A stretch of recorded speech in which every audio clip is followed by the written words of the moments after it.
Hi,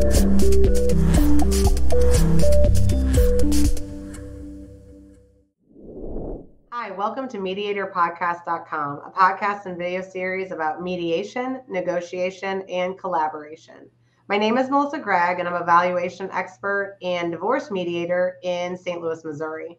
I specialize in divorce and partnership disputes, but today we're going to discuss overcoming financial abuse and insights from a financial analyst with Leah Hadley. She's actually a CDFA or Certified Divorce Financial Analyst and an Accredited Financial Counselor, which we'll talk more about soon.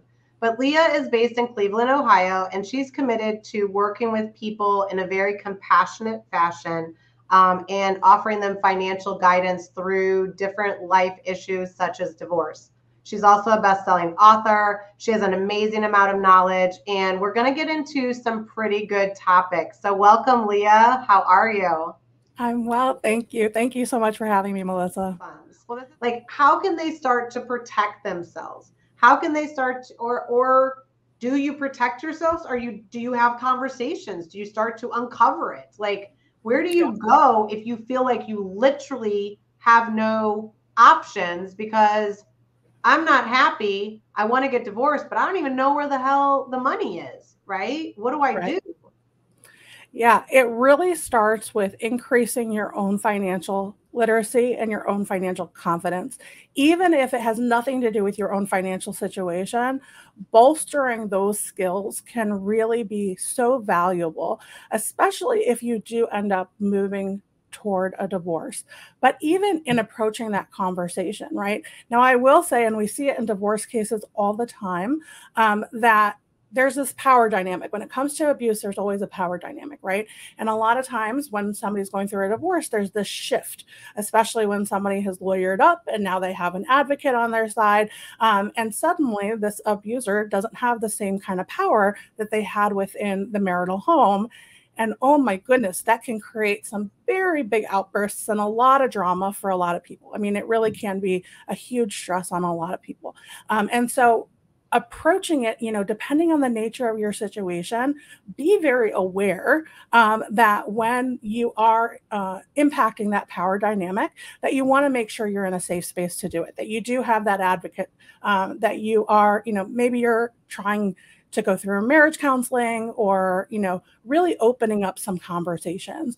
But sometimes people are so far into this, Melissa, that there's not going to be a shift in this relationship around how people deal with money. Sometimes people are just kind of very set in how they handle this. We've seen it where, some people go from relationship to relationship and they do the same thing over and over again. This is how they're going to do it. And you're not necessarily going to be able to change that person or how they handle money. But you can empower yourself to be able to build your financial confidence and make sure that you are managing money well for yourself going forward. To really protect yourself, though, early on, it's continuing to have those conversations about money, even from the start, regardless of how comfortable or uncomfortable conversations are about money for you. It's, again, being involved with your professionals, having that sit down with your accountant, having that sit down with your financial advisor. The more you have familiarity with your own financial situation, the less somebody is able to take advantage of you, right? Running your credit report on a regular basis or monitoring your credit so that that, if your credit's been run, that you get a notification. Even freezing your credit in some cases if there's a serious issue, right? And so there are certainly steps that you can take, but I just always caution people, if you are in a situation, one of the first things that we ask people when they're coming out of an abusive situation, are you safe? And making sure that you are safe in these interactions. I know that the divorce process itself can be very emotional. Everybody has very emotional reactions, and doesn't always, we don't always act rationally. That's reality, right?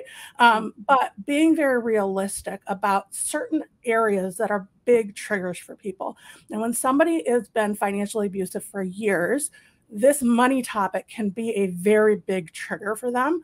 And so you want to approach cautiously.